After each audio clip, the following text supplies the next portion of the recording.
You are listening to KLRN Radio, where liberty and reason still reign. All writers are prone to becoming so attached to our characters and stories that we struggle to see why a passage may not be working. It takes another set of eyes to help us nurture our writing to full maturity. At Black Wolf Editorial Services, we strive to enable writers to develop and grow, shaping stories into masterpieces that can stand the test of time. Editing services are provided for all genres and all age categories. Services range from critiques of the short story through to line edits of the full-length novel and copy editing for those preparing for publication. We also offer assistance on generating a writer's bio for your websites, as well as help with those book blurbs and promotional material. We won't abandon you to the masses. We want to celebrate with you in your successes. Black Wolf Editorial Services, nurturing your writing into maturity. For a full list of services and prices, visit us at blackwolfeditorial.com.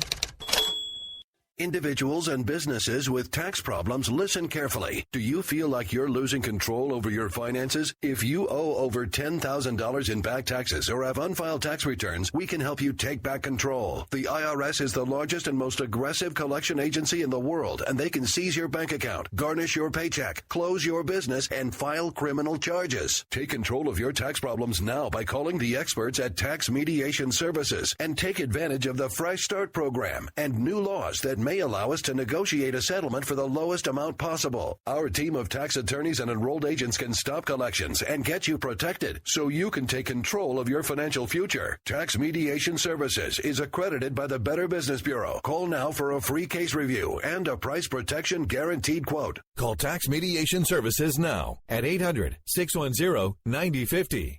That's 800-610-9050. 800-610-9050. KLRN Radio has advertising rates available. We have rates to fit almost any budget. Contact us at advertising@klrnradio.com.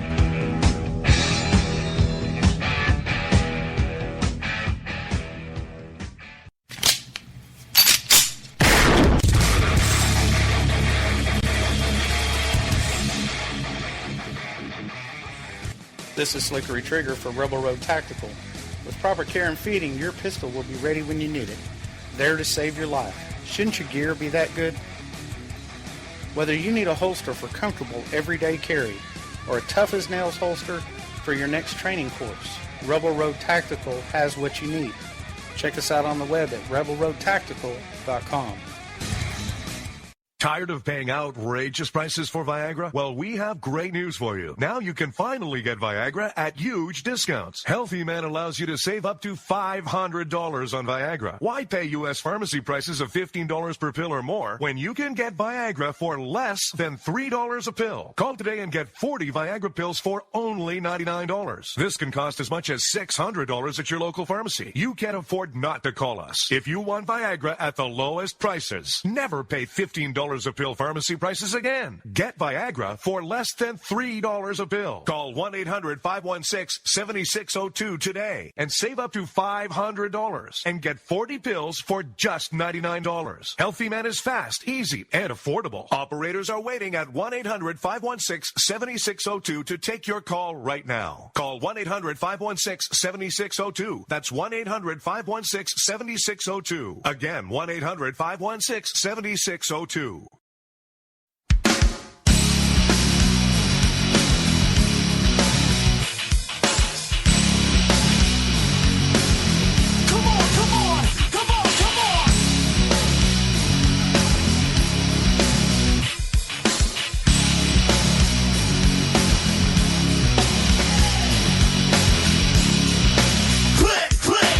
I'm coming down on the stereo, put me on the radio.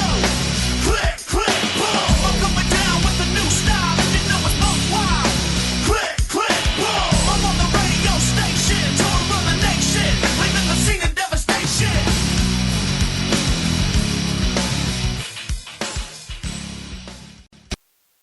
Well, good evening, ladies and gentlemen. This is the Robinson and Wright Show. We're coming to you live from KLRNradio.com, and it is just a few minutes past the hour of 11 Eastern right here in, well, actually, I'm in Purcell, Oklahoma, and I'm not sure where exactly he's at, but we're not in the same room like we were last week, which honestly, that was nice. I really wish we were closer because it was kind of cool watching your facial expressions. Yeah, we actually, and we didn't even do the typical CPAC sit side by side when we did our show live. We sat across from each other, so we were actually staring at each other while we were doing the show, which was kind of cool. I think he got the worst end of that deal. I'm just saying, I have a face made for radio. Whatever. I sat across from you and drank too. It was great. All right, so CPAC. So actually, that's kind of what I wanted to open with because this was your first CPAC. This was my second time being there in person. Third time we've had representatives from a station that I was working with or for there. So what was your first impression of CPAC? I thought it was neat. I mean, I met a lot of people in person that I've known through social media and through radio and listening to them on the radio and everything else for the first time, which was really cool. I met, our good friend Stacy Lennox, who I've been friends with for years on social media. We've never met in person. Got to meet Stacy. Got to meet Colonel Schlichter, which was fantastic. We've been friends on Facebook for a couple years and on Twitter, and got to really kind of network. And it really is kind of cool. I was told by some people that this was kind of a down year. If this was a down year, I'm really looking forward to next year. But met some really cool people and saw some really cool things going on, and watched a couple of like NRA TV broadcasts, being done live, which was really neat. And I had a really good time, other than, my flat tire in DC and stuff like that. I forgot about your flat tire, actually. You left off one of your favorite moments, getting snubbed by Cernovich. Yes, that was fun. Cernovich did not want me to ask him any questions as soon as he knew I was me, which was great. That actually, I can't believe I forgot that. That was a highlight of my weekend. You know what we should do next year? Yeah. Next year we should have me go find him and see if I can get him brought back to the table, and then have you sit down and we'll have somebody videotaping the whole thing to see him like jump up and fall off. That would be fantastic. That would be awesome. Oh, but yeah. So anyway, honestly, like I said, only my second time here. The one downside for me was last year I got to go with JD. This year I got to meet JD's Irish brother from another mother, who oddly enough goes by JD on social media as well, which I thought was kind of funny. But it just was it wasn't the same without him there. I have to say the highlight for me between this year and last year was. And as much as I complained about it because it's a huge freaking hotel, staying in the Gaylord for your first CPAC is honestly probably a must. And I wish we would have been able to plan this better to make sure that you got to do that. Because it was awesome, because I remember going through the lobby and seeing like Sean Hannity running around in like shorts. I was like, what?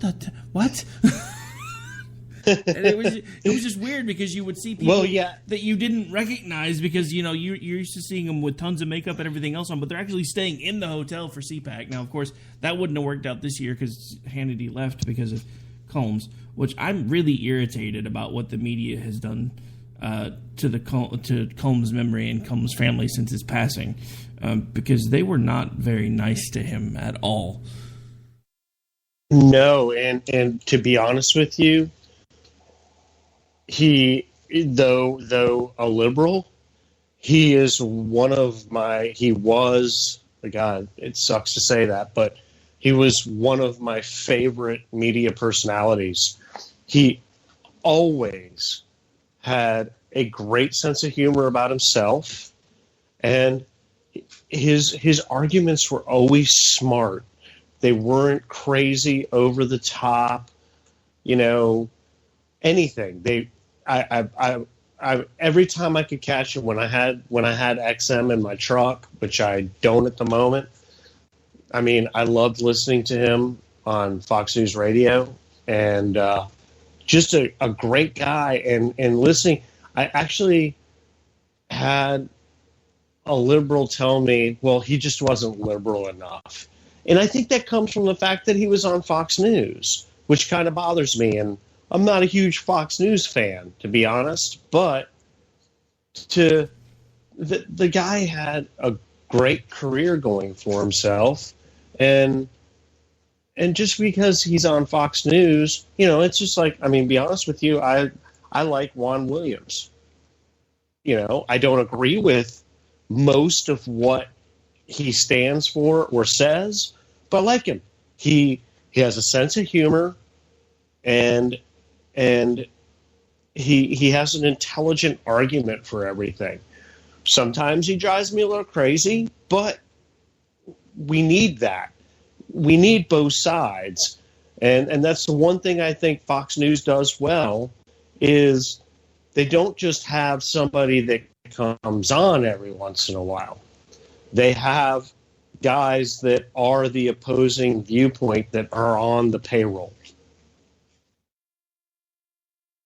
No, exactly. And honestly, one of our shows, actually the one that, America Off the Rails gets credit for starting everything, but believe it or not, it was actually Finding Common Ground was the first show that we ever attempted to launch, because it started as a Facebook page. And that actually was the concept for that radio show came from the old Hannity and Combs show, where it was kind of a back and forth between a liberal host and a conservative host. And that was one of the things that we were looking for, was a place that we could make sure that we had all sides to the argument. We still try to do that as much as we can now. I have libertarian hosts, I have conservative hosts. We had a couple of liberal hosts. We still do, but now one of the liberal hosts is doing a wrestling podcast and a music podcast because he's completely sworn off of politics. But he's still liberal, so it counts. But I mean, the whole thing about it is, what I didn't understand and what I don't understand from Alan Combs' fellow members of the media, the moment he passed, nearly to the second, they started coming out and talking down about him, his career, and his accomplishments. They were treating him like he was some sort of a traitor because he was on Fox News, because he wasn't liberal enough. He dumbed himself down to make Hannity look better. I don't think so. I remember the exchanges. If anything, having somebody sitting across from him with a varied point of view actually made both of them seem more intelligent at the time, because, I mean, if you listen to Hannity now, it's nothing but an echo chamber. And don't get me wrong, I love the guy. I love what he's managed to do. But the fact that he's spent so many years now listening to nothing but his own point of view has gotten him to the point where the only thing he listens to now is his own point of view. He doesn't. He's not interested. Absolutely. He's not interested in hearing anything from any other points of view, because he's right, everybody else is wrong, and that's just all there ever is going to be to it. Because he's Sean Hannity, and by God, he's bartended since he was 4 years old. He's done construction work since he was 6 months old. He's had a hammer in his hand from the moment he came out of his mom's vagina. I mean, you listen to the dude, you think he was Superman and been working from the day he was born, which is impossible, by the way. Some of the things that he says he's done, I mean, I know he's a few years older than me, but I'm not sure some of the things that he says he's done are actually legal. Yeah, and, you brought up a point. I mean, I never thought Alan Combs dumbed himself down, to be honest with you. Alan Combs always had a better sense of humor about himself than Sean did, which to me shows a little more intelligence. Sean would go a little overboard in that show sometimes with his replies or rebuttals to Alan, and Alan would just kind of sit back and chuckle. It always, I mean, to be honest with you, I always agreed with what Sean was saying, but chuckled at Alan because I always thought Alan subvertly always got the best of Sean. I really did, because he would just sit back and go, okay, ha ha ha, you got me, Sean. I mean, that was kind of the shtick. I mean, to me, I don't know why. I guess people don't see it that way, but that's always kind of the way I saw it. And I always loved Alan. When that show ended, I was upset. That was my show. That was the show, the news, whatever you want to call it, show that I really did not want to miss every night. I loved it. Hannity and Combs was my absolute favorite news, talk, whatever you want to call it, show on cable at the time. Actually, it was one of my first exposures to Fox News because, I mean, it was one of those things where we didn't always have the budget for cable TV. So I had actually managed to get satellite TV and realized there was this new channel called Fox News Channel. And one of the first nights I turned it on, one of the first things I saw was Hannity and Combs. And I'm like, wow, this is cool. A liberal and a conservative on the same TV show talking to each other. Oh, wait, this one's screaming. Oh, wait, now they're not. And it just kind of became a nightly pastime for me. And it was actually one of my first exposures to Sean Hannity, too, because I had just started looking into things like talk radio. Because my only other exposure before that was actually Rush Limbaugh. And the only reason I knew that he was around was because of a TV show that he did in the 90s. Because I remember I would watch it in the mornings when I was getting ready for school, and it was funny as hell because he had this countdown of when America was going to be liberated because it was the last day that Clinton was going to be in office. And I thought that was such a funny thing because he opened the show with it every single day. And I was like, okay, that's just funny. But anyway. Well, and just to, with what everybody, with what's been said about Alan Combs, I'd just like to say, rest in peace, Alan, because you were by far one of my absolute favorite liberals on TV. It just, the man was a stand-up comedian at one point. And I think that helped because his sense of humor and the stuff he did, I mean, he just, I just think he was a great guy. He's one of those guys that I would have loved to have met in my lifetime. I just, even if I didn't agree with 90% of what he said, I just thought he was a great guy. And rest in peace. No, completely agree. He would have been somebody that I would have loved to have sat down to a beer with one time. Sadly, that will not happen, at least not in this lifetime. I just, to anybody, I mean, and granted, I know probably not too many of those type of people listen to this show, but to anybody that is of a liberal mindset listening to the show, if you know anyone who's been talking down about this man, you really should probably tell them to just sit down, because honestly, he was probably one of my first exposures to a liberal that I could actually stand, because every other experience I'd had with a liberal was my crazy teachers in high school, and they were all nuts. So, yeah, he was a great voice for the liberal side. I mean, he was. And I won't sit here and say that Sean Hannity is a great voice for the conservative side. He's not. I mean, so there's kind of a big difference between the two of them right there. I really honestly believe he was a great voice for the liberal side. And he was one of the people that made me think about stuff. And like I said, Juan Williams does too. I may not agree, but I will think about it if he says something. And he's a guy that, too, on social media, he'll engage. I've engaged with Juan Williams numerous times on social media, and it's always been a great experience. It hasn't been I'm yelling at you, you're yelling at me. It's let's bounce stuff off of each other and see how we feel about it. And that's the way we talked about it a little bit before we went on the air. If there was more of that going on, things might be better right now. Yeah, but you see that there's not, because we have the left on one side doing this. You're a liar. You're a liar. You know something that you're not telling us, you slimy scumbag liar. And the right on the other side doing this. Will you stifle yourself? Okay, that's it, folks. Show's over. Good night. No, not really. Might as well be, though, because that's been the week in the news. The Republicans are nothing but a bunch of liars who have colluded with the Russians, and the Democrats are a bunch of angels who showed up to Trump's speech wearing white.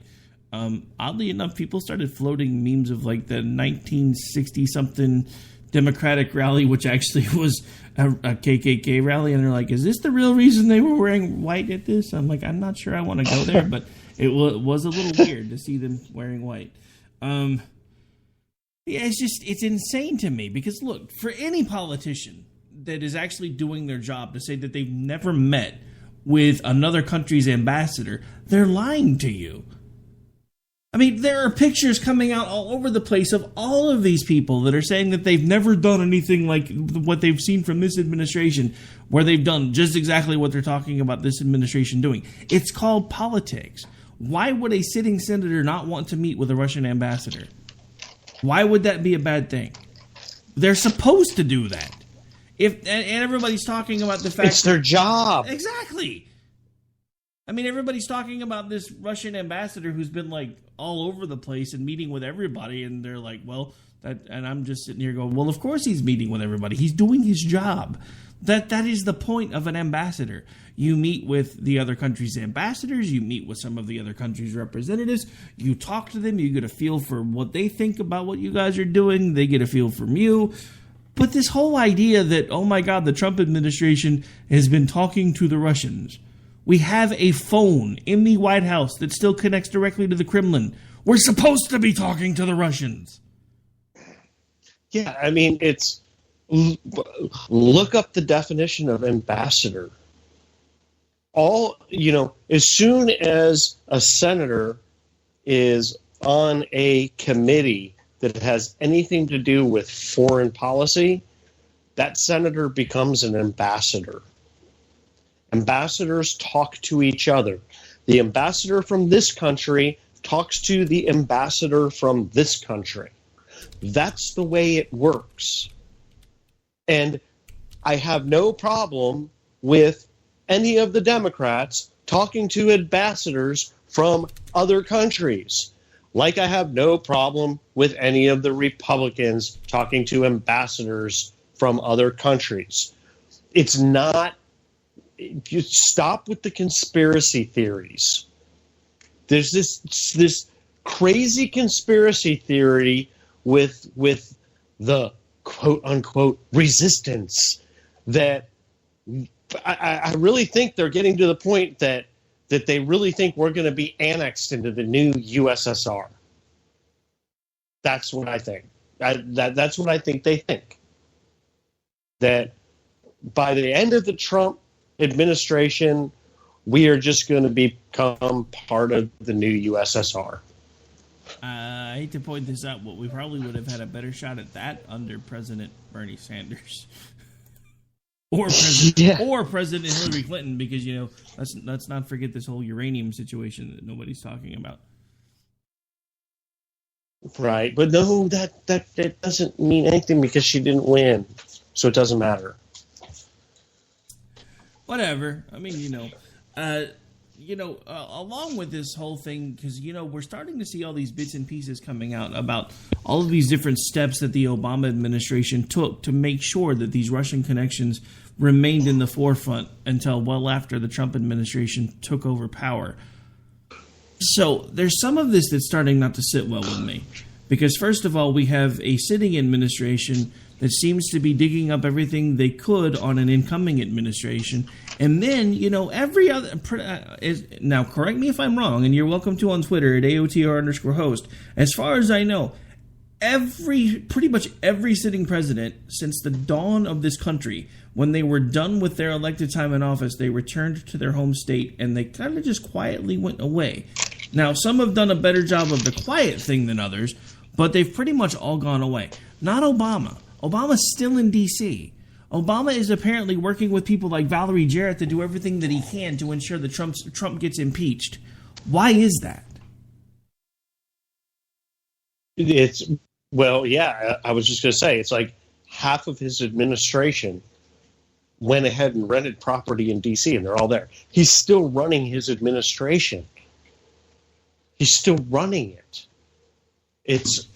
it's insane to me that this is going on. And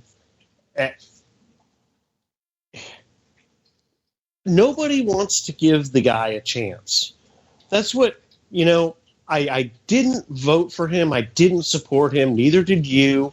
I didn't want him to be the president, but he is the president. You know what? I didn't want Obama to be the president either, but I accepted it.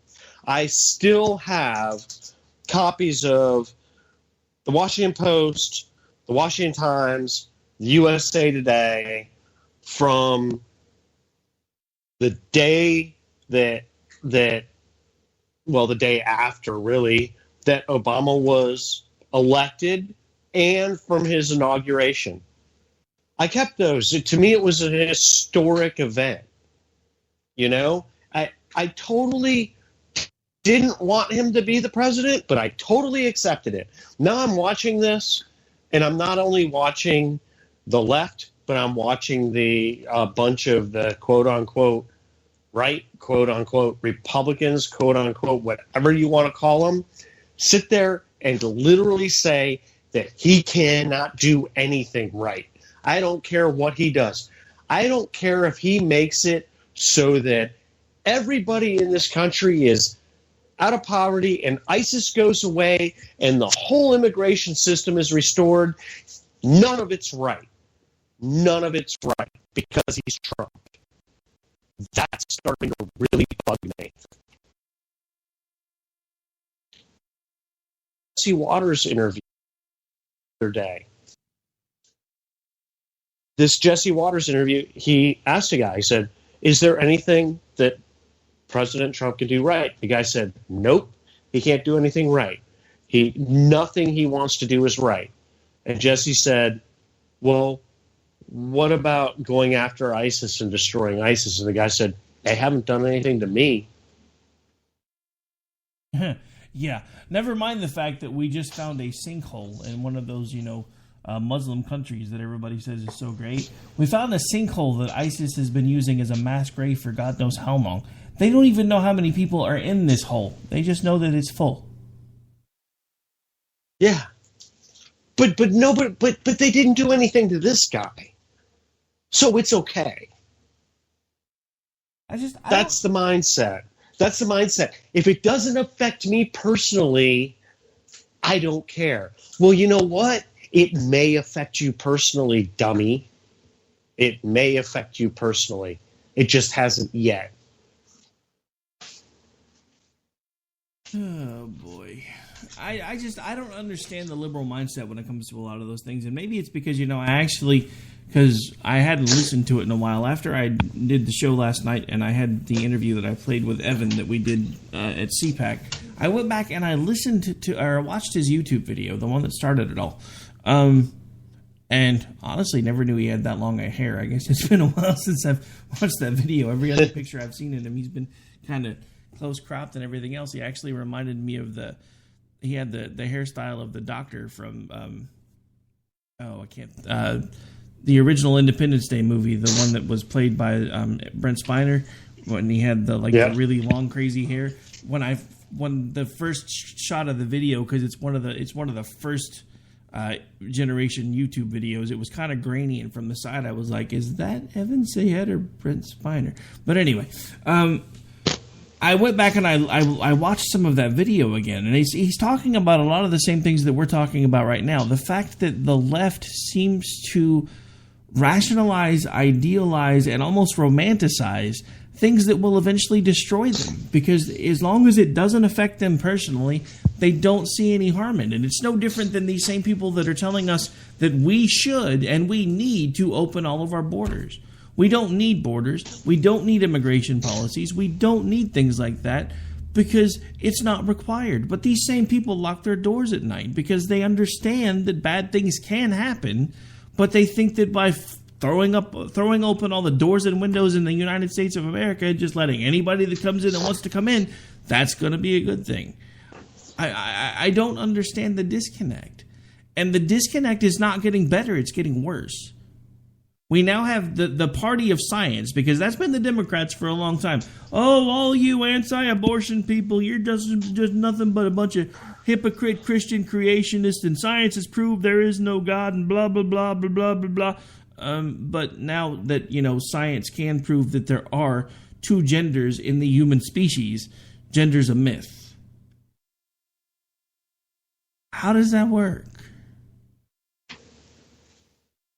Yeah, it's I want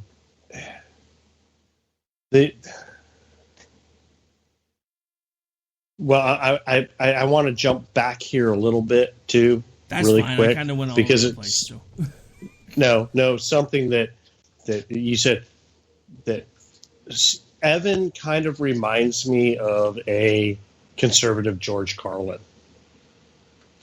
Kind of the same kind of personality. I actually, we talked to him on the air. I talked to him off the air a little bit. Just wanted to throw that in there. But the way that liberals will look at things,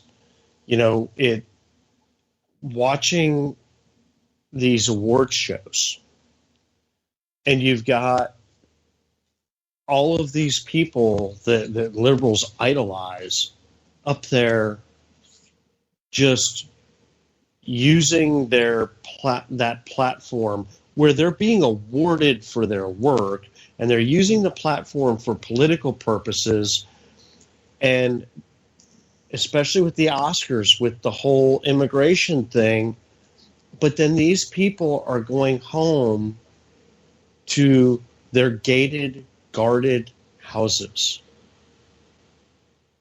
They're going to sit there and tell me that I need to let anybody who wants to come into this country come in, and then go back to their gated, guarded house. I don't have that luxury. I don't have that luxury when and I'm not going to sit here and say all immigrants are. They're not. But when the rapist or murderer moves in next door to me, I don't have the huge gate and wall around my house. I don't have that. They do. They have their bodyguards and everything else. Now, I do own guns. But then, you know what? They complain about that too. They're out of touch. These people are completely out of touch. When you go and you read a script and then speak those words off the script and get handed $26 million a movie, I go out every day and I eke out a living just so I can feed and clothe and house my family. They are out of touch. No, they're completely out of touch, and that's part of what I'm saying is the disconnect is getting worse, not better. But it's not just the disconnect at this point. These are the same people that were telling us that when Trump didn't win, we had to fall in line. Otherwise, it was going to be un-American. We had to unite behind our president, who in their mind was automatically going to be Hillary Clinton. And anybody who didn't do that was un-American, and they were traitorous, and it was evil, and it was just, and all of these Trump people are going to be doing all these terrible things, and we didn't. But now they are. And it's okay that they are, apparently. I mean, this whole hashtag, there's a hashtag going, there's a couple of different hashtags going around that I've seen. Hashtag we must resist and hashtag resist. And it's all over the place. And I'm like, what exactly is it that you're resisting? Because at this point, and I know we say this a lot, but this still frustrates the fire out of me. You're actually rooting for a sitting president who was duly elected and sworn in to fail, all because it better suits your political agenda. I don't know a single person who was opposed to Barack Obama's ideologies and philosophies that was openly and very vocally rooting for him to fail. We didn't like what he was doing. You don't root for the leader of your country to fail. I mean, at this point, he fails. You don't even know what that could bring, you know? And they are not only rooting for him to fail, they are working at undermining him completely. And they're you and I mean, I was never Trumper. I didn't want him to be president. They are pushing me to support him. They're pushing me to 100% support him. I am finding myself looking for everything good that he does to praise it now, because they're undermining the president of my country. I mean, it's almost cool-like. It really is. Ladies and gentlemen, Sendall donated spray tan to... No, I'm just playing. Oh, so anyway. I mean, serious. I mean, you've got a point, though, because, I mean, you know, you've been with me through this ride. You remember how completely anti-Trump I was, and even, I mean, one of your co-hosts was actually on our panels, and her and I were coming to words, because even back then, she was still, oh my God, Trump's the best thing since sliced bread, and I'm like, you're nuts. And she wasn't, I mean, I'll be honest. I mean, he wasn't her first choice, but you know, she's very happy with how he's doing, and her and I have a fun time doing the show together. I do have times where I'm like, okay, dial it back a little, but I get that feeling. I get where she's coming from. And she's getting there more and more because of this whole resistance. I mean, looking at people that I was really behind a year ago, people like Sherry Jacobus. And I know she went through some crap with the whole Trump thing, you know, and the whole Trump tried to hire me. No, we didn't try to hire you, and it was all back and forth. And I get it that she doesn't like Trump. But if you say one nice thing about something Trump did, you're just a Trumpkin. Really? Am I? You know, these people are getting unhinged over it. It's like, sit back, have a drink, chill out, and see how things play out, which is exactly what I did in 2008. Maybe I was a little more pissed off in 2012 when Obama got reelected, but I still was like, well, it is what it is.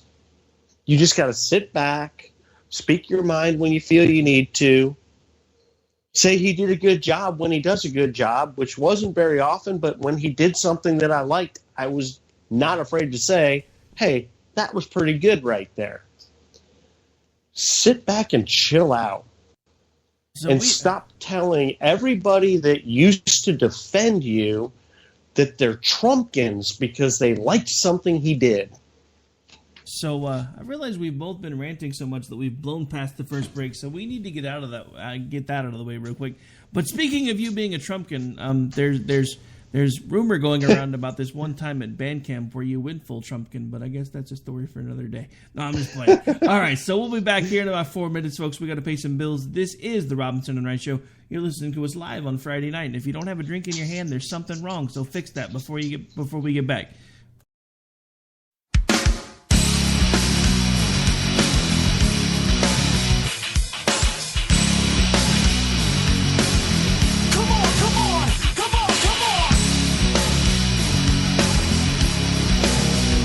Listening to KLRN Radio, where liberty and reason still reign. All writers are prone to becoming so attached to our characters and stories that we struggle to see why a passage may not be working. It takes another set of eyes to help us nurture our writing to full maturity. At Black Wolf Editorial Services, we strive to enable writers to develop and grow, shaping stories into masterpieces that can stand the test of time. Editing services are provided for all genres and all age categories. Services range from critiques of a short story through to line edits of a full-length novel and copy editing for those preparing for publication. We also offer assistance on generating a writer's bio for your websites, as well as help with those book blurbs and promotional material. We won't abandon you to the masses. We want to celebrate with you in your successes. Black Wolf Editorial Services, nurturing your writing into maturity. For a full list of services and prices, visit us at blackwolfeditorial.com. Individuals and businesses with tax problems, listen carefully. Do you feel like you're losing control over your finances? If you owe over $10,000 in back taxes or have unfiled tax returns, we can help you take back control. The IRS is the largest and most aggressive collection agency in the world, and they can seize your bank account, garnish your paycheck, close your business, and file criminal charges. Take control of your tax problems now by calling the experts at Tax Mediation Services and take advantage of the Fresh Start program and new laws that may allow us to negotiate a settlement for the lowest amount possible. Our team of tax attorneys and enrolled agents can stop collections and get you protected so you can take control of your financial future. Tax Mediation Services is accredited by the Better Business Bureau. Call now for a free case review and a price protection guaranteed quote. Call Tax Mediation Services now at 800-610-9050. That's 800-610-9050. 800-610-9050. KLRN Radio has advertising rates available. We have rates to fit almost any budget. Contact us at advertising@klrnradio.com.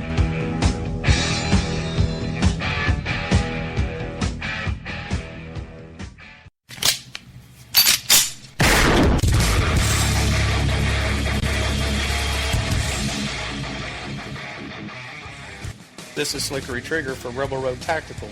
With proper care and feeding, your pistol will be ready when you need it, there to save your life. Shouldn't your gear be that good?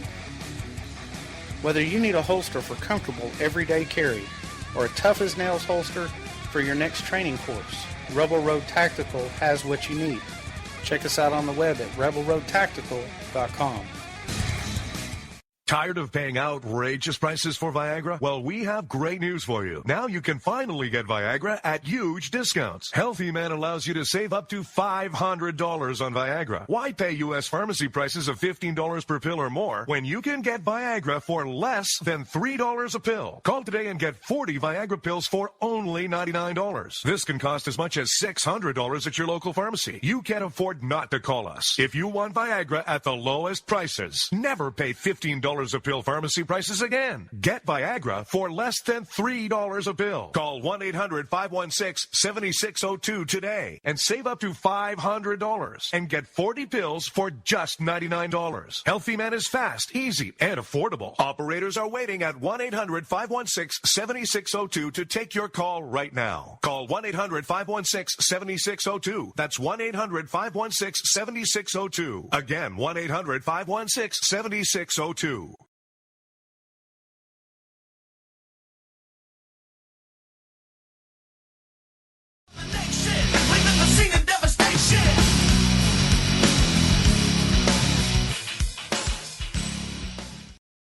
All right, so now that we're completely off track and took a break really, really late, this is Robinson and Wright. We're still coming to you live right now on KLRNradio.com. And actually, if I'd have thought about it, we probably would have set up the phone lines today.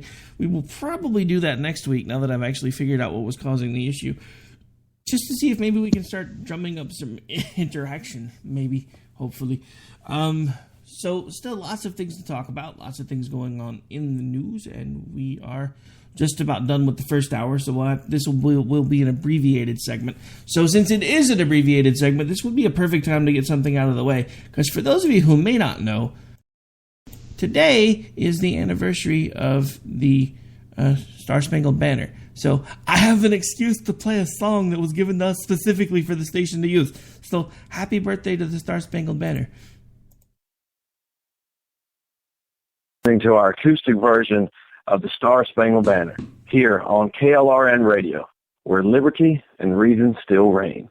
Oh, say, can you see by the dawn's early light what so proudly we hail at the twilight's last gleaming, whose broad stripes and bright stars through the perilous fight.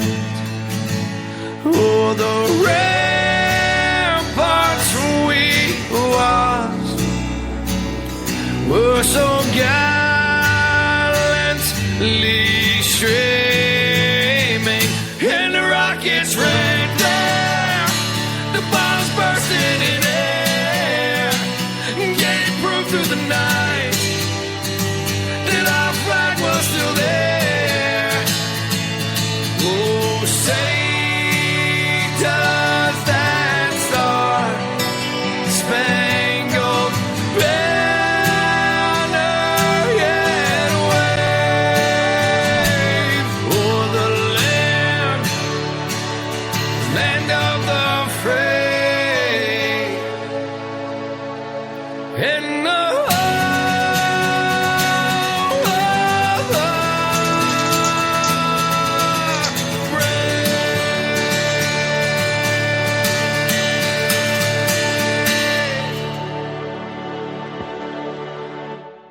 So I know we play that a lot, but how cool is that Madison Rising actually gives the whole station a shout out and gave us permission to run that song as often as we want to. I thought that was pretty awesome. It's awesome, and I mean they've kind of given us permission to run pretty much all their music, which is great. Anything we want to, which is awesome. But yeah, so today is actually the anniversary / birthday of the Star Spangled Banner. So what better excuse to play a song that? And honestly, I mean, I'm a big guy, a big fan of pretty much any rendition of the Star Spangled Banner, but I have to admit that's probably up there as one of my favorite. I'm not going to say which one is my first or second favorite, but at this point, I'm going to call them a tie. Another one that I've heard that was absolutely amazing was the military cadet corps singing the Star Spangled Banner, because it was just amazing. And that was actually, I used to play that one a lot until we got permission to use this one. Because it was, I don't know, something about people that have signed up to defend your freedom singing the song for the country that they obviously love enough that they're willing to put their lives on the line for it. There was so much emotion in there that you could just feel.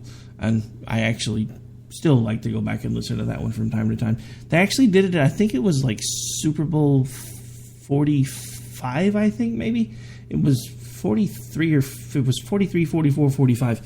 But you can still find it on YouTube, and it's just absolutely amazing. But anyway, so yeah, good excuse to play the Star Spangled Banner, because guess what? This is the day that it was basically officially adopted as our national anthem. So yay! Yeah, that's awesome. And yeah, and the guys from Madison Rising are great. We've had a couple of them on when we were doing our debate roundtables, and just some great guys. They really are pretty cool folks. I mean, it's just kind of funny because, I've been a fan of theirs now for a long time. And it's just, it's interesting because, we're still, we're not like notoriously famous radio guys. But to get to the point where you're starting to be able to hang out with the people that you actually look up to, and they will like come on your shows and they will talk to you and they will hang out with you, it's like all of a sudden you start going, maybe this is a little bigger than I thought. I mean, that's like you getting to meet some of your idols when you were at CPAC, and everybody that we knew making this big deal because we were getting to go, and we're just like, yeah, it's just CPAC, and they're like, you don't understand, you got press credentials. I'm like, well, it was more exciting the first time, but I understand. I mean, it's kind of, and I hate to say it, but it's kind of become old hat, because this is like the fifth convention like this that the A station that I've worked with has covered. So I mean, it's just I don't know. To me, it wasn't as exciting as the first time. The first time when you're building something and you realize that you've been recognized as a media entity and given press credentials, there's not a better feeling than that. And then as each time it goes on, you're just like, yeah, I'll get them, so I'm not going to worry about it. And this time I was sweating it. I'm not going to lie, because they waited till the last minute to tell us that we were approved, which made no sense. Well, we had the whole Secret Service thing to deal with too. Well, yeah, that was fun. And to me, like a bear. my first time, it was cool. You know, I got there. You know, I kind of basically did the all night drive to get there, and I get there, and you came down and met me, and here I am. I've never been there. I have press credentials, and I get put in the press credential Secret Service line. I was like, this is kind of cool. Well, I guess that's true for you. This was your first one, so a lot of it probably was pretty cool for you. But yeah, I mean, don't get me wrong, it's great, and I'm not trying to make it like it's not a big deal. I'm just saying, it's just weird as things grow and you start realizing, hey, I'm actually interviewing people that I used to idolize, and they're talking to me like I'm an equal. To me, that was the biggest thing. Because and how amazing was the Secret Service setup? I mean, you have this whole line of public metal detectors set up, and then off to the side you got two set up for the press, and you got these separate lines, and you've got not just Secret Service agents, I mean militarized Secret Service agents. They're there, they're fully armed, they're in military garb, they're inspecting everything, going through everything, and you get through there, and we get in, and we get all of our stuff in there, and then Trump speaks, and then you walk out to the lobby 20 minutes after Trump's done, and everything's gone. It's just amazing. I mean, the Secret Service had this so well coordinated. I mean, you had a locked down convention center. It was completely locked down, and then as soon as Trump was out of the building, everything was gone. There was no sign of Secret Service anywhere. It's just amazing how well coordinated it was.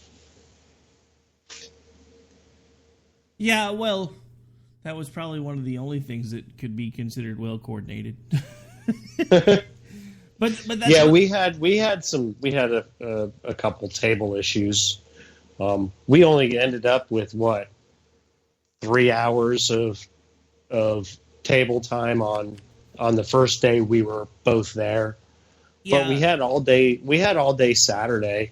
We picked our spot, and I loved our spot, and it worked out well on Saturday.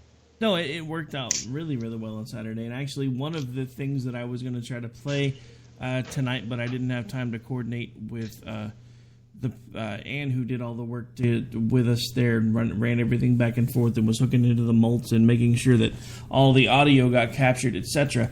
You had a couple of different interesting interviews, and I'd like to at least touch on one of them because we'll probably play it in its entirety next week because we should be able to have it ready by then. There was an interview that you did, and I actually came in late to that one, and you were actually talking to transgendered members of the Republican Party. I just kind of, because like I said, I came in late to that. I wanted to kind of get your feel overall for how that particular interview went. Was there anything that they said that stood out to you? Just kind of that type of stuff. Well, yeah, it did. Both of them. It wasn't their first CPAC. And they had never outed themselves before. And talking to them was really interesting because this year they decided to, because of the grief that Trump has gotten from the community. And both of them said they really had pits in their stomach about doing it. And the funny thing is in talking to them, that they said that everybody was very welcoming, and the experience that they had at this CPAC was the best because they were able to be themselves, and everybody was welcoming. And basically, what they said is, it's funny how the left seems to say that the right isn't tolerant, because they were like, everybody's been great and tolerant. I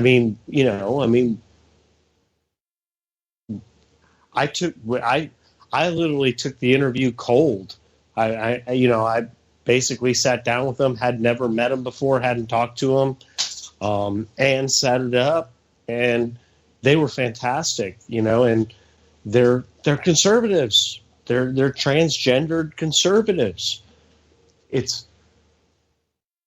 shows that the party, not even the party, I won't call it a party, the movement, it's a conservative movement. That's what we are now. There is no real party. You have Republicans, libertarians, independents, all on the same side, but we're tolerant.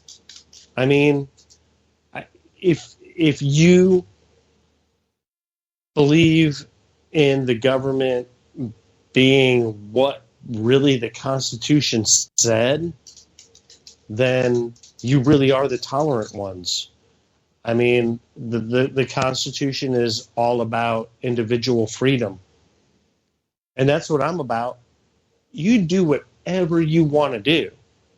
Don't force it on me, but you be who you want to be. And these two transgenders were fantastic.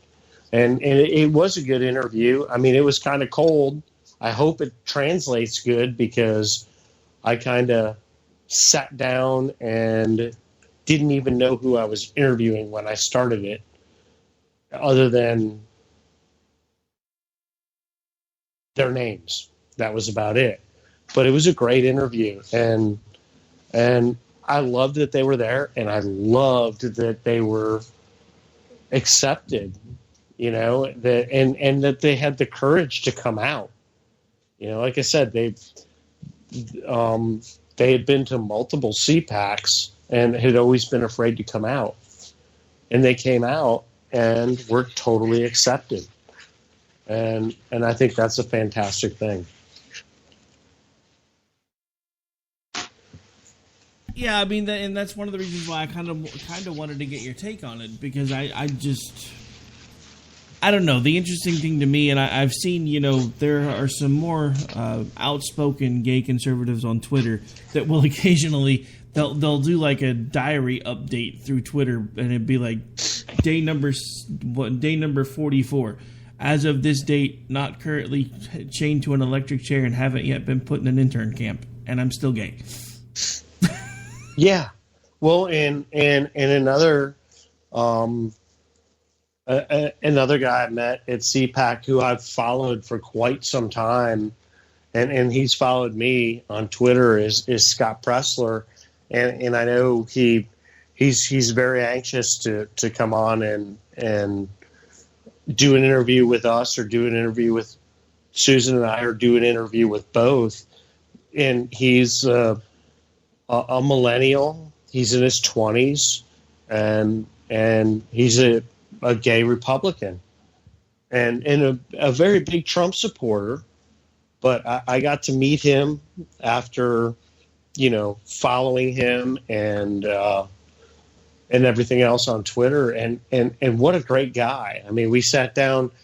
Unfortunately, by the time I realized he was there and saw him, we had already broken down, so we couldn't get the interview. But he's more than willing to come on with us, and I think he'd be a great interview. He's just it just shows that it's not, the whole tolerance thing really bugs me, that the left will sit there and say that the right is totally just not tolerant. We're actually, conservatives tend to be more tolerant. We're for liberty, and liberty is something that's my whole reason for being who I am, is I believe in liberty. I believe you should be able to be who you want to be.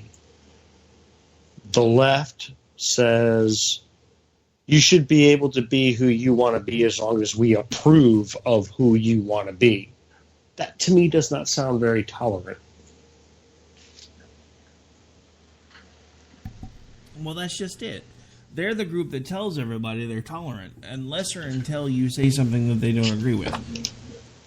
I mean, look at how much, barring Rosie O'Donnell, because for some reason she's never liked Donald Trump, look how much the left used to like the Donald. How positive they used to be about him. How much they used to talk him up. How much they, well, come on my show. We'll talk about this new Apprentice thing you're doing and all these reality TV show things you have going on. And now all of a sudden it's, oh my God, he's crazy. He's insane. He's a moron. He's an imbecile. You weren't saying that when you were helping him make money and gain fame for these shows that he was putting out. No, that's exactly right. We loved Donald until he ran against the Queen. You know, it's their whole thing is you agree with us 100% or you suck. That's their whole thing. And I say there, it really isn't. You and I talked about this a little bit off the air. This whole Trump presidency has actually gained me a lot of friends that don't politically agree with me, because I'm actually finding people that are in kind of the same boat we are. They're in that, you know, yeah, I'm a liberal, but you're extreme. I don't want to be there. Kind of like you and I are. Yeah, we're conservative, but you're extreme, and I don't want to be there. And this middle ground, it is kind of forming a middle ground of, you know, people that don't necessarily agree, but we can talk about it, which I haven't seen in years. And it's starting. I mean, I've gained friends that are liberals, and we can sit there and we can talk about politics, and we don't agree. And if it starts to get heated, we just change the the subject to music. You know, okay, let's not fight about this. What did you think of so and so back in the 80s? You know, we can all be friends and we can all talk. And if the talk gets heated, we need to learn how to step back.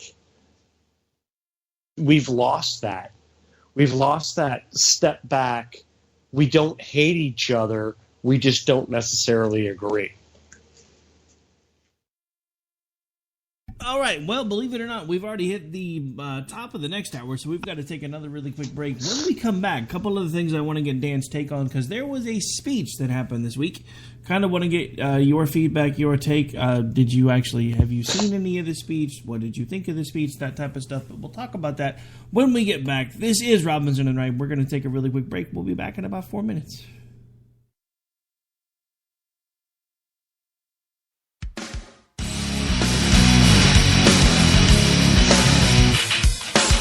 See, eventually I can find the right button after all. We'll be back in about 4 minutes, folks. This is Robinson and Wright live on KLRradio.com. It's Friday night. Refresh your drink. You got about 4 minutes. We'll be back. You are listening to KLRN Radio, where liberty and reason still reign. All writers are prone to becoming so attached to our characters and stories that we struggle to see why a passage may not be working. It takes another set of eyes to help us nurture our writing to full maturity. At Black Wolf Editorial Services, we strive to enable writers to develop and grow, shaping stories into masterpieces that can stand the test of time. Editing services are provided for all genres and all age categories. Services range from critiques of the short story through to the line edits of the full-length novel and copy editing for those preparing for publication. We also offer assistance on generating a writer's bio for your websites, as well as help with those book blurbs and promotional material. We won't abandon you to the masses. We want to celebrate with you in your successes. Black Wolf Editorial Services, nurturing your writing into maturity.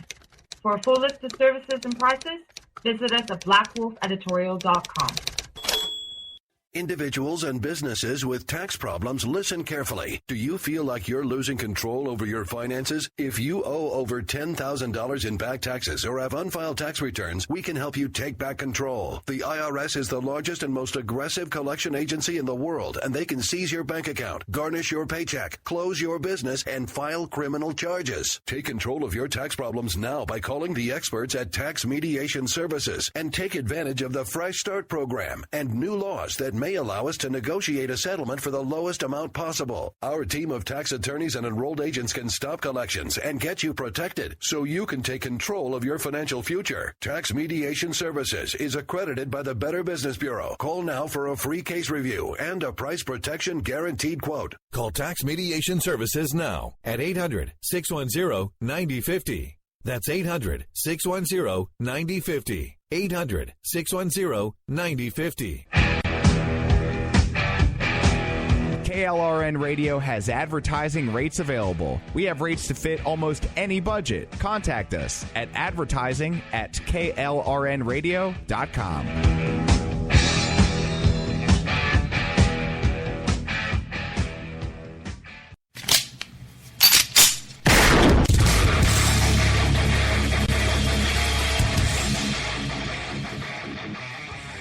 This is Slickery Trigger for Rebel Road Tactical. With proper care and feeding, your pistol will be ready when you need it, there to save your life. Shouldn't your gear be that good? Whether you need a holster for comfortable everyday carry or a tough-as-nails holster for your next training course, Rebel Road Tactical has what you need. Check us out on the web at rebelroadtactical.com.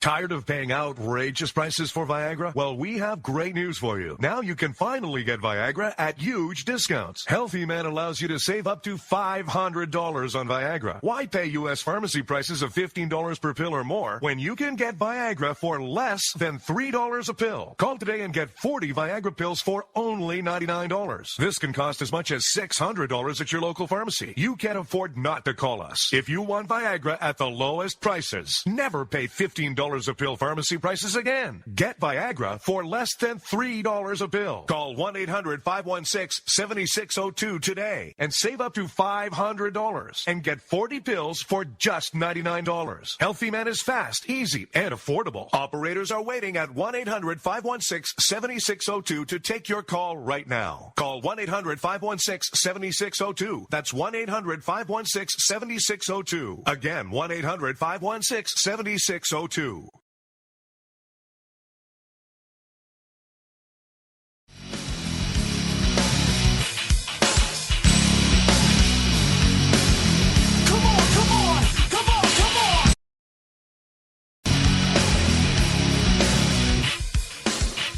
All right, folks, welcome back, and we are into the top of the second hour, and we have been kind of all over the map today talking about the whole back and forth in the media between the Democrats and the Republicans, overall impacts or impressions of CPAC.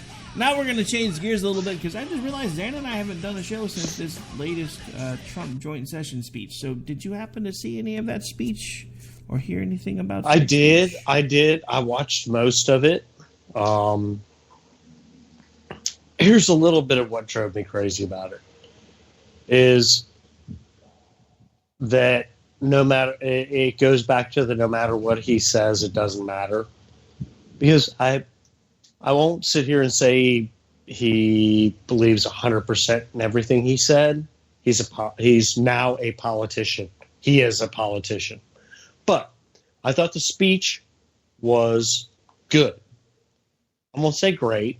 I thought it was good, and I thought he said what he should have said, and he calls for unity, and the left bashes him over it.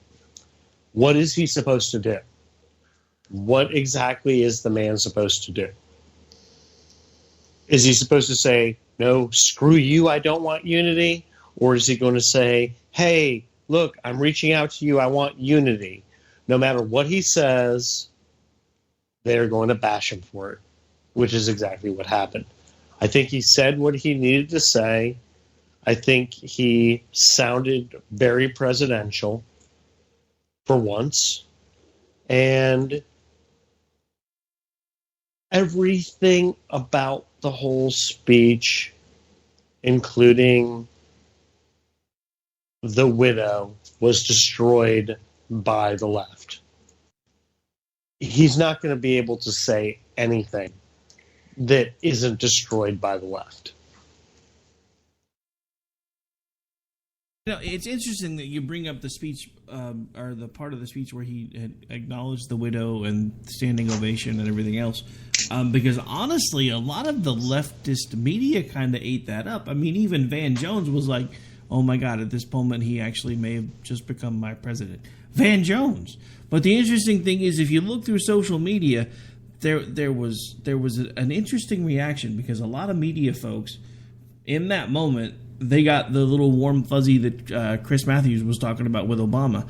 But there were a lot of military folks that had mixed feelings about the whole idea of having her stand up there and basically using her as a prop. Because that's what it felt like to a lot of people that I've talked to that have served. Now, I'm not going to, because I haven't, so I don't have any room to say anything one way or the other. I thought that it was actually a nice gesture, because after so many years of law enforcement and military kind of feeling like being made to feel like second-class citizens, I thought it was a nice touch. Now, overall, I think it's about time for this tradition to stop, because there has been now this tradition for these joint sessions and what eventually becomes the State of the Union, once the president's been in office for a while, has become a point where you can actually trot out somebody that's, political agenda or bad disease survivor, whatever the case may be, just to give the crowd a warm fuzzy moment. I honestly think it's about time for that stuff to go away. But overall, he said a lot of things in the speech that I will say that I agreed with. But at the same time, and again, this goes back to what I've been saying all along, Trump didn't really run as a conservative. He also didn't win as a conservative, and a lot of things that he said in that speech were not conservative. So I don't understand. One of the things that astounds me is if the Democrats, who want all of this free stuff, actually would have bothered to listen to his speech, they would have heard about a lot of free stuff. And the Republicans that are like, oh my God, best speech ever, if they would have actually paid attention, they would have heard a lot of things that if a Democrat would have said them, they would have been freaking the hell out. Exactly, which is exactly why I said he said exactly what he needed to say. And they still poo-pooed his speech. I don't understand what the man has to do to get the heat from the left off of him. I'm not going to sit here and say I totally agreed with the speech. I'm just saying he said what he should have said. And it still doesn't seem to matter. And that's why I think the whole system's broken. Is it doesn't matter what the person in charge says, it's not going to be agreed with by the other side. It's just not. We don't care. You can go along with everything we want, but we're not going to agree with you because we don't like you. That's what they're saying. You can give us everything. Everything. You can literally become our president, but we'll go against you because we just don't like you. That's what I come away with from all this. Well, I mean, and as well you should, because that's honestly kind of the feeling that I've been getting now for a while.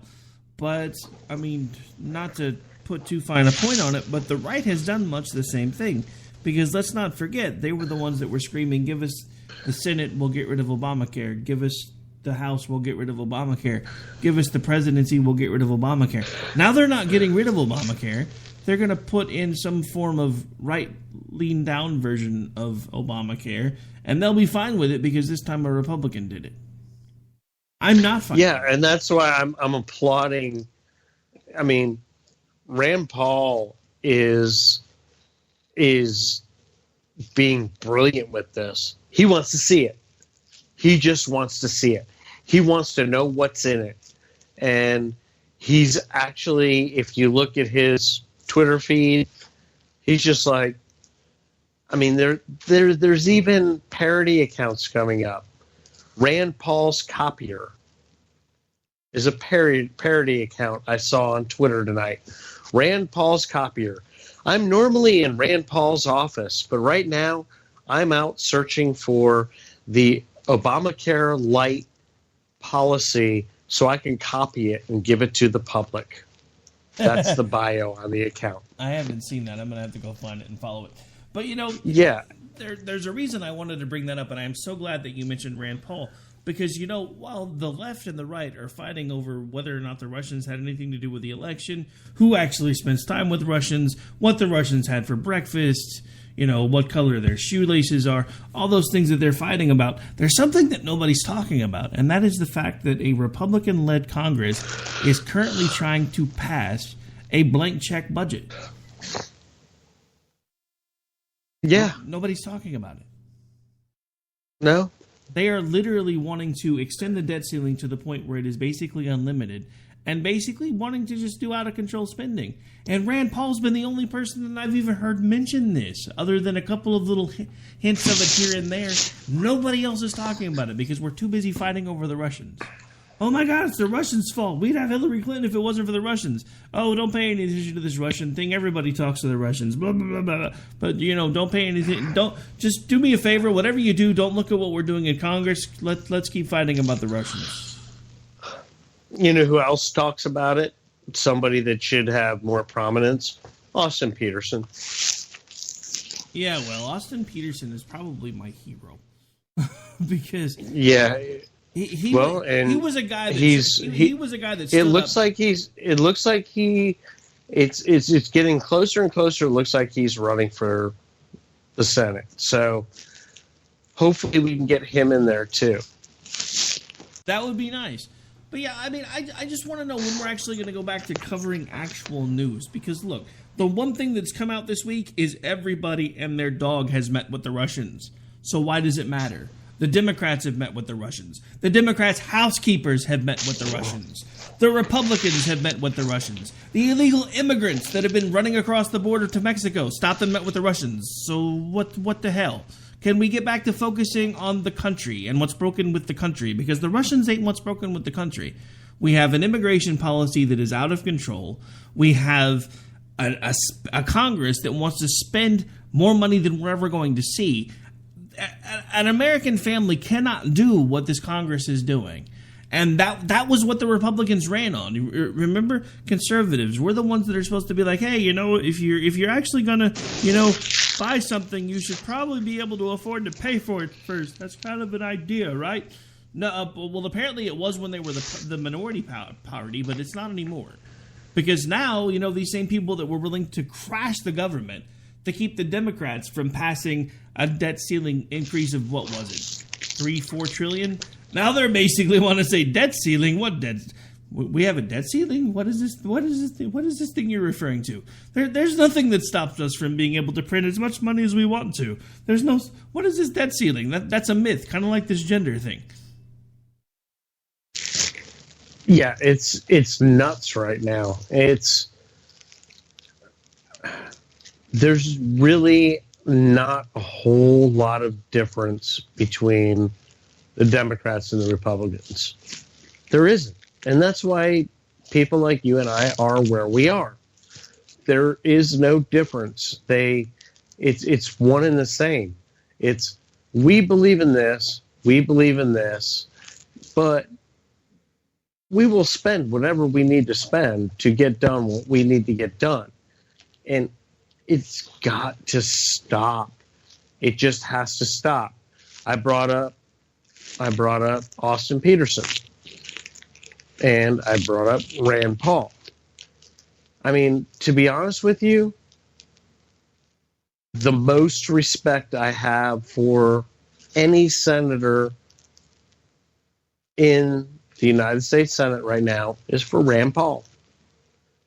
He wants to see it. I'm not doing anything until I see it. He is chasing the Obamacare replacement. That's like his life goal right now is I want to see it. I am not signing anything. I am not endorsing anything. I'm not doing anything until I see it. Where is it? I want to see it. Where are you meeting this weekend? I want to see it. And I totally applaud him for that. I mean, at this point,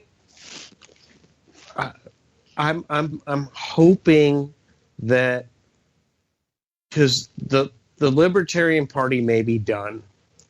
I am really hoping that the Federalist Party really gets a foothold, and I would love to see 2020 be Rand Paul or Austin Peterson running under the Federalist Party moniker. I mean, that's because the Federalist Party wants to reduce the government. That's what I thought the Libertarian Party wanted to do. It's like they've fallen in line or something. And everybody needs to go follow the Federalist Party and look at it, because they are basically the new Libertarian Party, I'm starting to think. I haven't fully endorsed them. I haven't fully gotten behind them, but I'm paying attention and what they say and what they want to do is get somebody in that will reduce government. They're not looking towards total career politicians.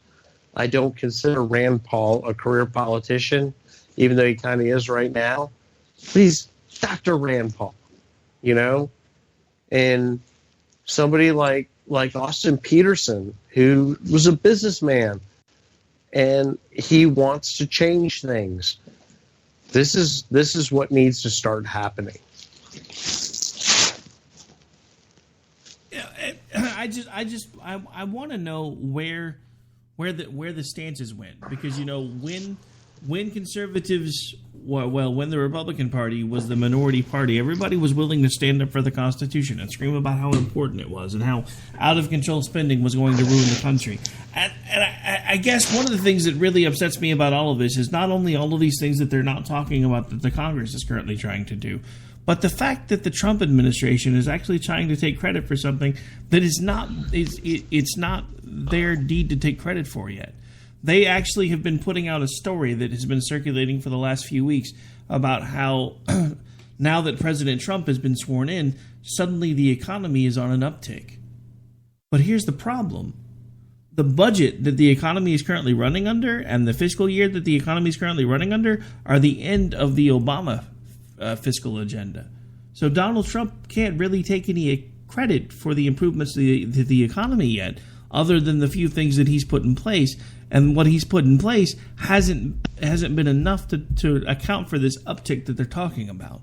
Now, come October, if the economy continues to roar along, then yes, please, by all means, start patting yourself on the back till you break your arm about what a great job you're doing improving the economy. But it's not. This is still the end of the Obama fiscal policy, so you can't take credit for this yet. The fact and it may be him, but we don't know that yet. That you're exactly right. It may be people saying, "Okay, I'm going to invest, or I'm going to do this, or I'm going to do that." It may be, but you cannot take credit for it yet because there's no way of knowing if that's what it is. I mean, no, because right now we're still operating under the previous administration's fiscal policies. So in October, if things continue to hum along, then by all means, please continue to pat yourself on the back. I mean, everybody's having this Yale time right now because the Dow Jones just set a new record. Does anybody not remember that what goes up must come down? Yeah, it will. It's the stock market. I mean, that's the other thing you can never count on is the stock market being high because it's going to go back down. It is. It doesn't matter. All it takes is, it doesn't matter who's the president. You have one company have a scandal, and that company deals with a bunch of other companies, boom, the stock market goes down. It's the stock market. It's like it's just maybe a step above walking into the MGM Grand with $500 in your pocket. I mean, it's a gamble. And you can't just look at somebody that's been in office for 30 plus days making the stock market go to where it is now. You can't. It may be the reason, but you can't say it's the reason. It's been 30 days.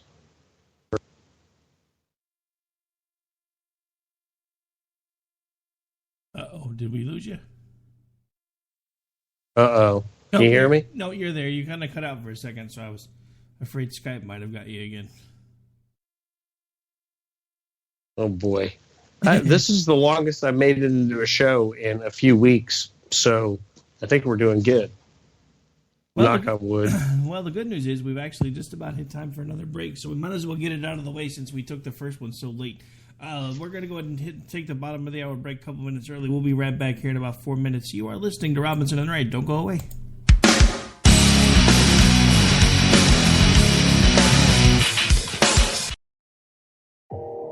You are listening to KLRN Radio, where liberty and reason still reign. All writers are prone to becoming so attached to our characters and stories that we struggle to see why a passage may not be working.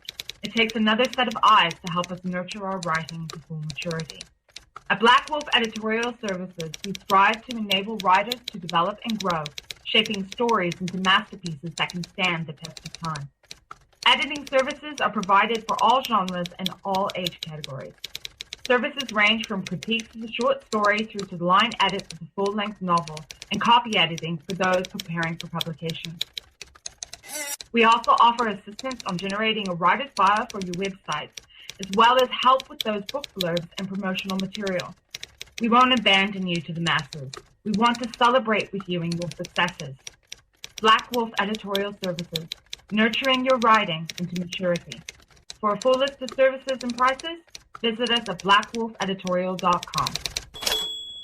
Individuals and businesses with tax problems, listen carefully. Do you feel like you're losing control over your finances? If you owe over $10,000 in back taxes or have unfiled tax returns, we can help you take back control. The IRS is the largest and most aggressive collection agency in the world, and they can seize your bank account, garnish your paycheck, close your business, and file criminal charges. Take control of your tax problems now by calling the experts at Tax Mediation Services and take advantage of the Fresh Start program and new laws that may allow us to negotiate a settlement for the lowest amount possible. Our team of tax attorneys and enrolled agents can stop collections and get you protected so you can take control of your financial future. Tax Mediation Services is accredited by the Better Business Bureau. Call now for a free case review and a price protection guaranteed quote. Call Tax Mediation Services now at 800-610-9050. That's 800-610-9050. 800-610-9050. KLRN Radio has advertising rates available. We have rates to fit almost any budget. Contact us at advertising@klrnradio.com.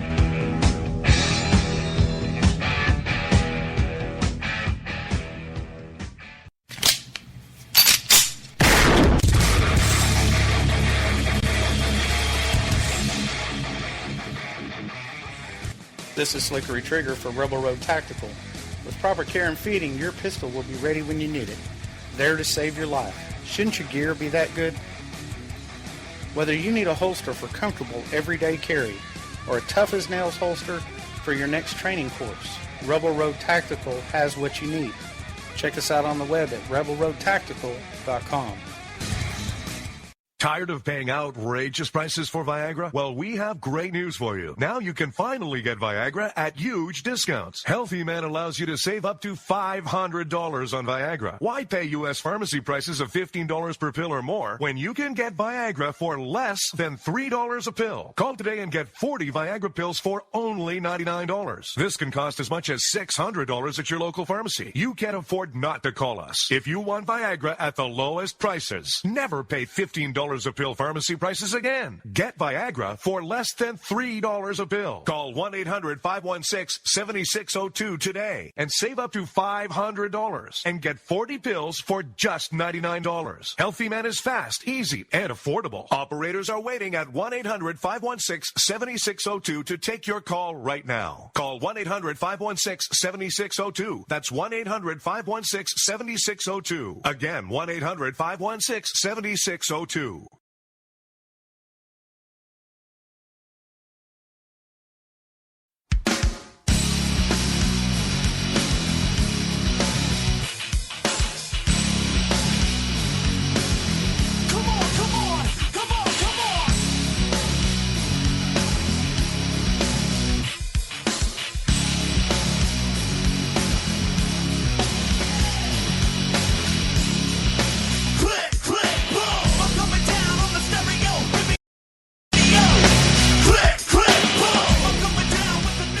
Sorry, I really like that song, so occasionally I let it play longer than I should. Yeah. All right, we are back. That's a good tune. We are back. We are live. We're already into the bottom half of the show. Seems like it's been a while since we've done a 2-hour show, so I didn't expect it to really feel like it went by as fast as this one has. But then again, there's been a lot to talk about. So we only did an hour from CPAC last week, maybe a little over an hour. Yeah, it was a little over, but then again, I mean, I was jet lagged. You were like, "Oh my god, I just drove like 20,000 years to get here. Do we really have to do 2 hours?" So yeah, but yeah, CPAC was fun. I'm really looking forward to the fact that now that we've gotten a better idea of how some of the stuff on the inside of CPAC works, I'm looking forward to getting to the point where we actually have a full team that can hit the ground running.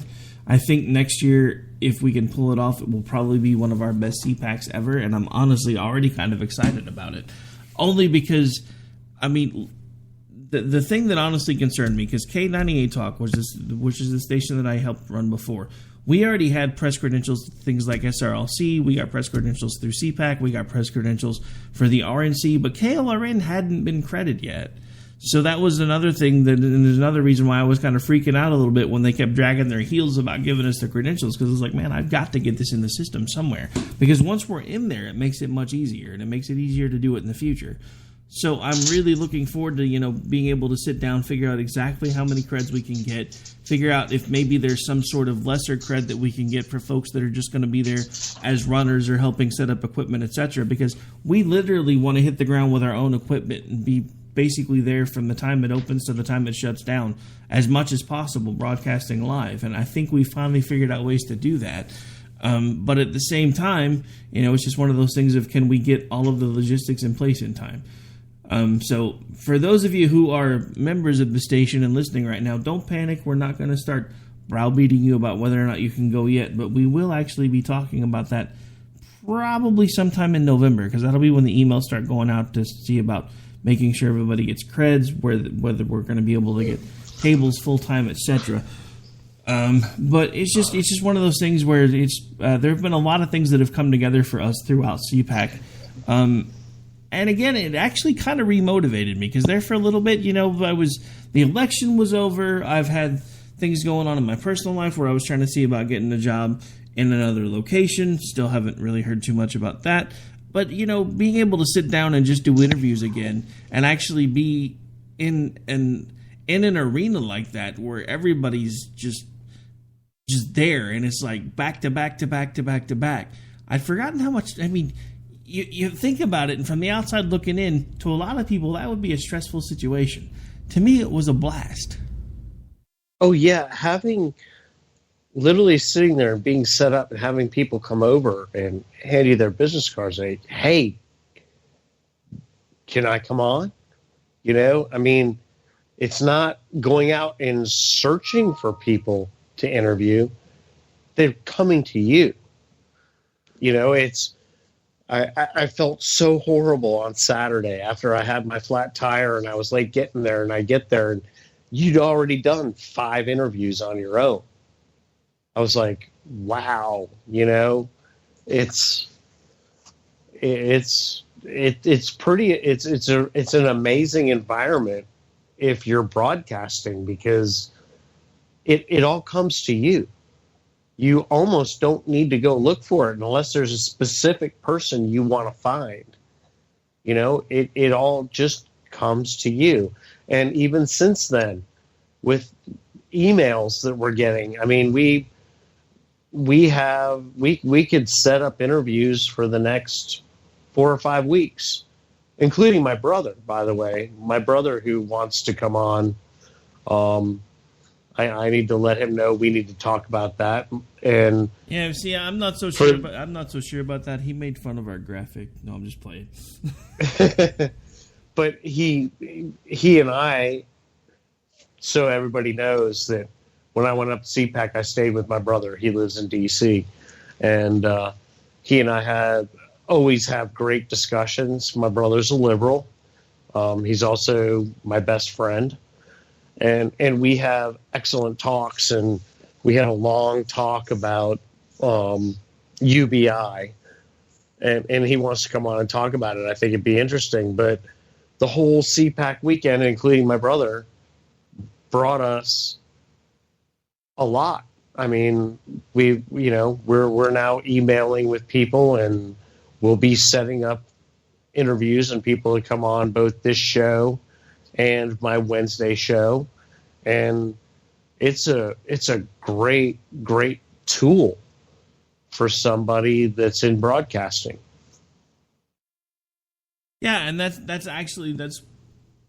one of the reasons why I honestly have been trying for the last several months to get everybody who could go to CPAC to go, only because of the networking potential. I mean, yeah, the interviews are great, sitting down, and honestly, it's some of the best on-the-job training you're ever going to get, because you have like 2 seconds to prep for an interview. Half the time you've got people coming up, they're handing you your card, they're like, can I come on? And you're like, well, sure. And then like you finish one interview, they sit down, you do another one, then all of a sudden you got 3 other people lining up. It's awesome on-the-job training if you're looking to find a way to do any type of broadcasting, because it forces you out of your comfort zone, and it forces you to be able to think on your feet. And it's honestly one of the things that has made show prep so much easier for me, because I used to agonize over show prep. I mean, literally, I would spend, for every hour I was broadcasting, I would spend 4 hours prepping for that hour to make sure that everything was perfect, make sure I had every single sound clip, make sure I had everything lined up the way I wanted it to go. And then I started doing live interviews at conventions, and I was like, you know what? I'm stressing too much over the live broadcast at home because people are eating this stuff up and I have no prep time. None. I mean, I have somebody coming up, this is my business card, this is one I want to talk about. 30 seconds later, we're either broadcasting out or recording it to put it out later if we can't get an internet connection. Which sadly happens more often than you might think at these type of conventions, which is kind of irritating, because you're staying in like really expensive hotels or working out of really expensive convention centers and their internet barely works. Yeah, that was, we got our show out live last weekend, but we did have some internet issues. We had, you and I talked about this a lot last weekend. You had Facebook Live was there, but you couldn't use it. And had like 5 booths, which if you went there, apparently you could Facebook Live all you wanted. But if you walked around in the convention center and tried to use Facebook Live, it didn't work. Yeah, I finally figured that out, because I noticed that Irish JD, anytime he was doing Facebook Live, he was like pacing around right in front of the Facebook Live booth. I was like, that must be how that's working out for him, because I kept seeing them putting it out. And I don't know if maybe it was because they'd finally figured out how to get into the network there, but I noticed that they were doing Facebook Live when they were broadcasting too, which one of these days we're going to have to figure something out when we finally decide to make the jump, because I actually found out a way that we could use Google Hangouts to actually broadcast video, and it will actually switch back and forth. So when you talk, it would switch to your camera. When I talk, it would switch to mine. Now, it would probably look a little weird at first, but I think we could probably find a way to actually turn that into a video broadcast eventually, which is one of the things I'm working on now. Because it seems like everybody's kind of going in that direction. And as much as I don't have a face for TV, if everybody's going in that direction, eventually we're going to have to go with them. Eventually. Well, and you kind of touched on something too, and me being kind of a newbie, I've always been kind of a radiophile, but as you know, I've only been kind of doing this for about a year now. It was, eye-opening to me because, like Saturday, I came in late.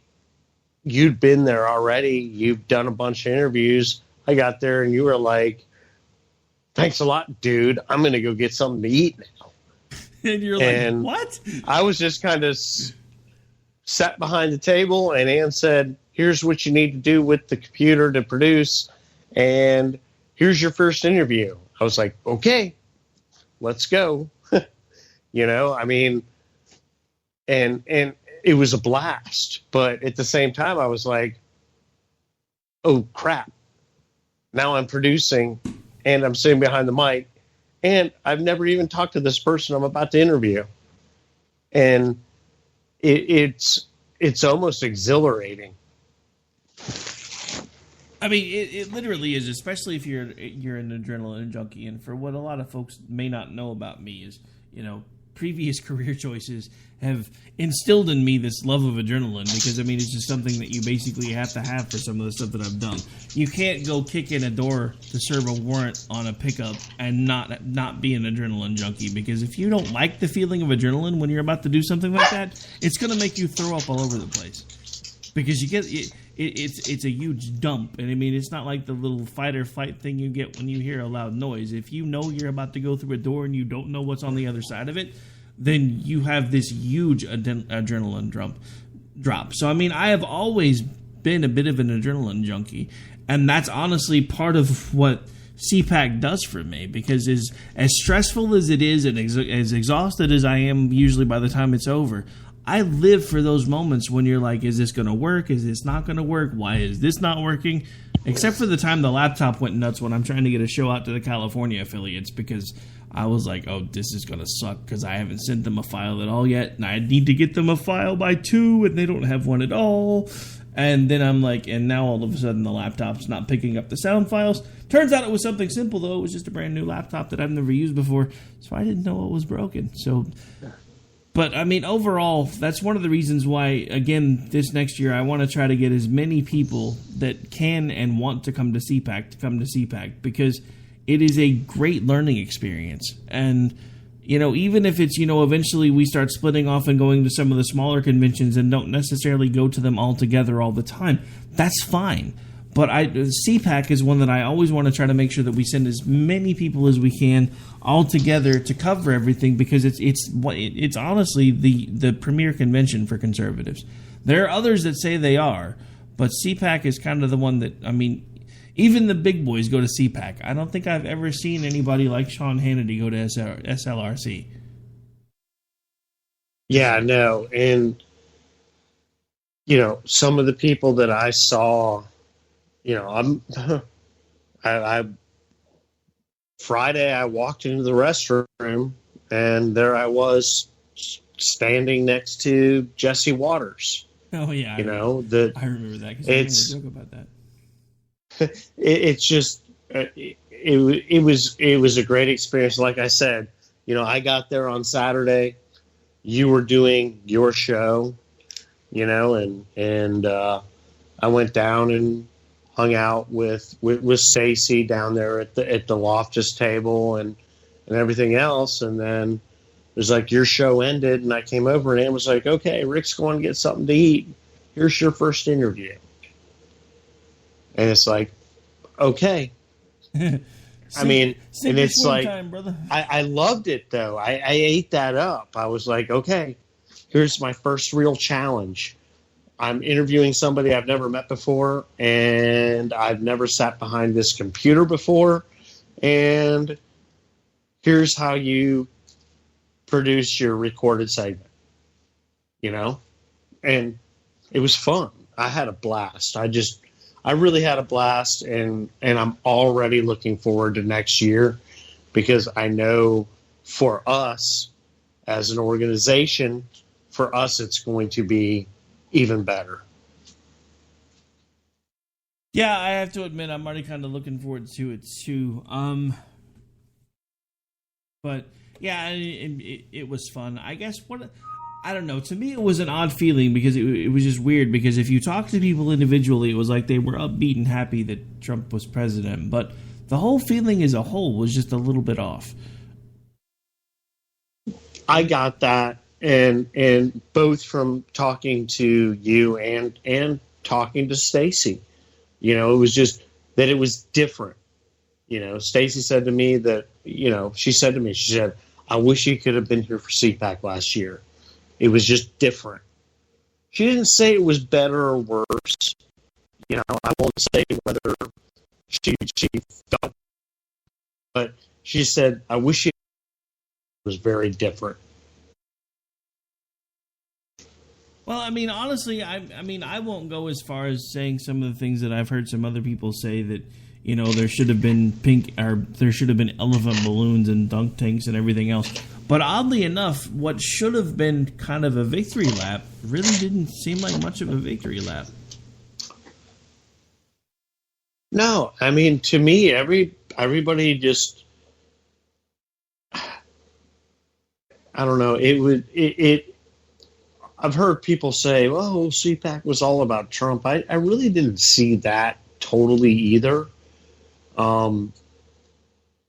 To me, I mean, maybe it's because of people we interviewed. It seemed more to me just a lot of people that wanted to get their message out, which is what it should be all about. But I didn't have a previous CPAC to compare it to. I mean, I did. I mean, overall, there really wasn't that much of a difference, at least not to me. I think one of the things that Stacy was kind of picking up on is when we went last year, those two would do their radio stuff, and they did it well, and they worked well together. But then they were also there for like all the after parties and stuff. I didn't really do any of that this year, so she may have been getting kind of a different impression from talking to people kind of off the clock, because of how little time we were actually going to have there, we spent pretty much every waking moment that we weren't prepping on the floor trying to get interviews done or get stuff recorded to make sure that we had stuff to basically make it worth us being there. So there were things that we did last year that we didn't do this year.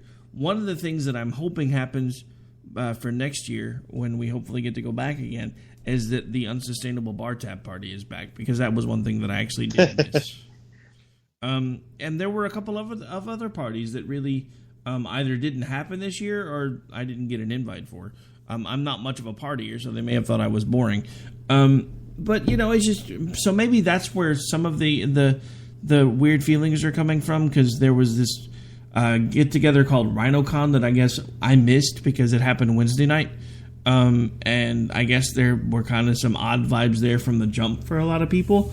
So, I mean, I think maybe they were reading things more as a whole, as far as like the after parties versus the feeling during the convention, etc. So there may be some truth in what they're talking about, but it didn't come across that way to me. But then again, I was basically working from the time I got there till the time I got back on the plane. So I don't really know. I think the 2 times I took 5 seconds to relax were Friday night when after we tore everything down and it was like 11 o'clock, we finally took a second to get something to eat, and it was probably, I think, the first real food that I had eaten since Wednesday. And then Saturday night, we all went out to dinner, which was fun. I wish we could do that more often. But and those were probably... Oh, yeah, I'll give a shout out to Public House. What a fantastic meal Saturday night. Dude, that was amazing. For somebody who's never had goat cheese, I'm a simple guy. I like the things that I like, and I don't usually I don't usually mess with expanding my palate too much, because there's been too many things that I've tried that I've been disappointed in. But, you know, I'd already ordered it, and then she comes back and she says, oh, by the way, that's stuffed with goat cheese and cranberries. Is that okay? And I'm like, meh, I already ordered it. What the heck? I've had a drink, so it'll probably be okay. But it was really, really good, I have to admit. Oh, yeah, by the way, bacon-wrapped pork loin stuffed with goat cheese and cranberries, and it was fantastic. See, we need to stop. I'm getting hungry again already. I've actually talked to the wife about that, and she says, well, I've never had goat cheese, but I'm not opposed to trying it, so I think at some point I'm going to figure out exactly how to make it, and I'm actually going to fix that at some point in the next couple of weeks, just so I can have a CPAC flashback. Oh, but anyway, so what can I say? I'm a fat kid. The high point for me was the food. I had a really good steak the night before and had an awesome pork loin on Saturday night right before I got back on a plane. And was funny story because I've never flown through Atlanta before. Atlanta is the hugest airport I think I've ever seen. I don't fly much. Usually when I fly through Southwest Airlines because I used to work there. So I'm used to dealing with, medium-sized airports, smallish airports. Yes, Southwest flies through Atlanta, but most of the time when I travel, I've never been routed through there before because Southwest doesn't use a hub and spoke setup the way most other airlines do. So I'd never been through Atlanta before. Atlanta, the airport, I swear to God, it's 5 miles wide and 5 miles long. They have a train inside the airport. I was literally so, and this is the whole thing. And another thing, and I'm not going to mention the airline because I'm about to say something I didn't like about them, but I flew on an airline that I don't typically use. And on the boarding passes, it always said, check the gates, check the monitors when you get there because we're not sure what gate you're going to be using. So this one, when we printed it off, said, South Terminal for domestics. So Ann's like, well, that should be good. You should be fairly close. Wrong answer. I came in on, I think it was A30 and had to get to C50. In Atlanta, that's a nightmare. In 37 minutes. Because the flight was late. Now, nobody bothered to tell me that my connection flight was also delayed. Because the plane that was supposed to do the route for the connection never actually made it in, so they had to bring one out from the hangars and get it prepped. So I am hauling all the way through the airport again. Now this time, of course, well, the good news is this time on the train, because I'd already been through it once, I didn't quite feel like the cartoon character thing like I was describing to you that night.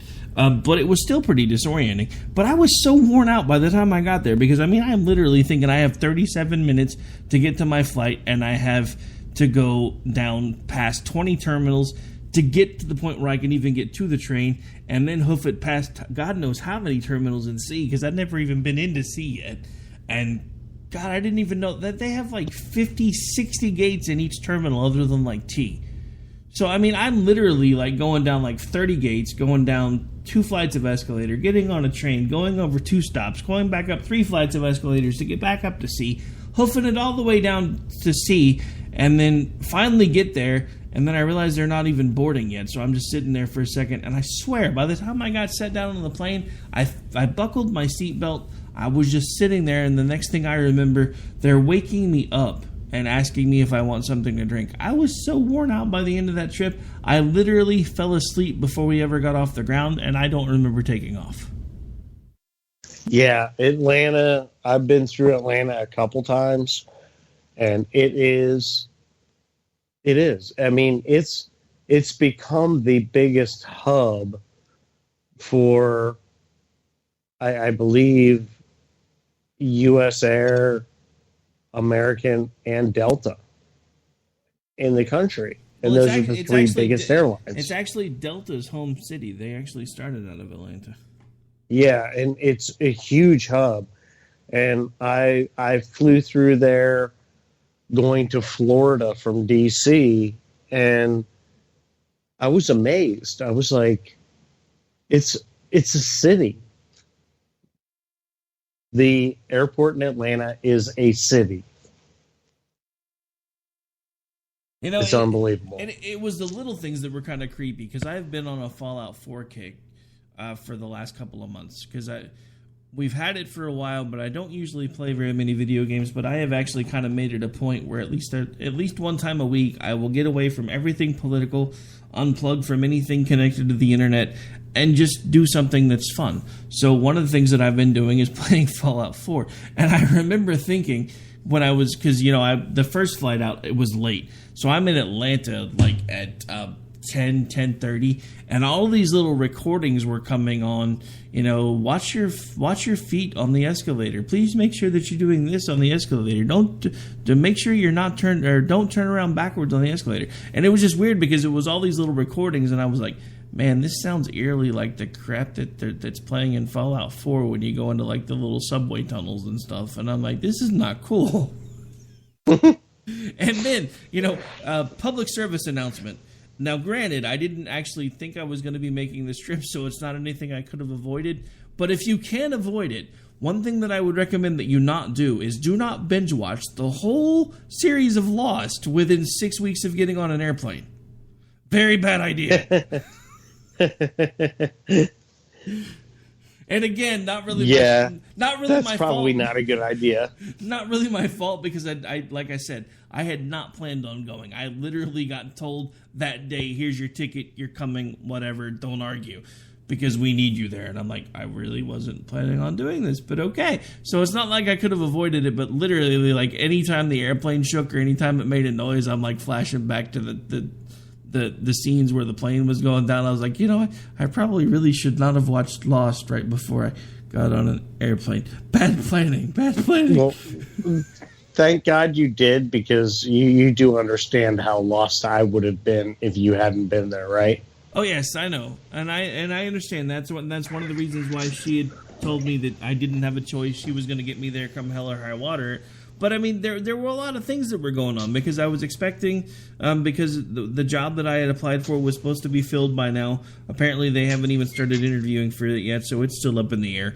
This last weekend was my wife's first weekend off in like 20 years, because she's always had a job where they made her work a certain schedule and she had Wednesdays and Sundays off. Well, they finally changed it, so now she actually gets Saturdays and Sundays off, which is awesome because we've never really had 2 days off in a row together. Because before this job, I never really had weekends off either. So for the last 3 years, almost going on 4 now, I've had weekends off, and she'll see me put up my Happy Friday post on Facebook and be like, messaging me like, I hate you, Happy Friday people, because I still have to go to work tomorrow. I'm like, well, and now she's, but so it was going to be the first weekend that we were going to get to spend together, and all of a sudden I'm like Wednesday night going, hey, guess what? I have a plane ticket. She's like, you have a what? Who paid for a plane ticket? I'm like, well, it wasn't us. We don't have the money.